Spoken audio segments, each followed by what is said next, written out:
A wave of protectionist measures by food exporting nations has given further impetus to soaring global prices, threatening wider poverty and instability. Supply chains that were already under pressure from pandemic lockdowns, labor shortages, rising energy costs and drought have been hard hit by Russia's invasion of Ukraine.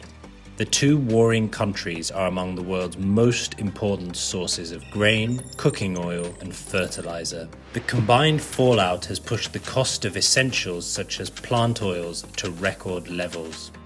The average price across 10 key oil types has surged well beyond spikes last seen around the 2008 global financial crisis.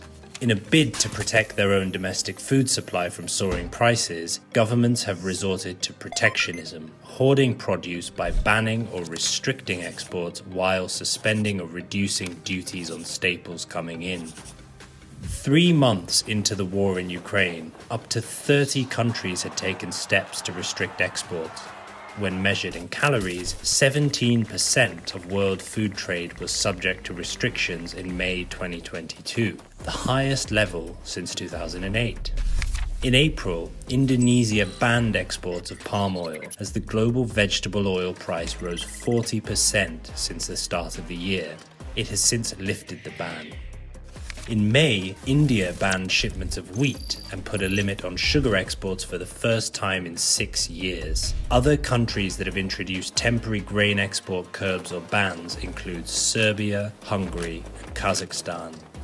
But economists warn it's the poorest nations that are hardest hit by protectionism, which artificially inflates prices and fuels global food insecurity.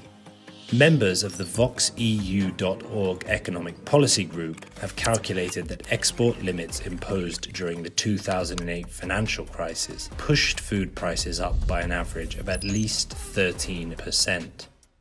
Restrictions on food shipments can also damage the trading reputation of nations that enforce them and rob local farmers of lucrative access to markets when prices are high.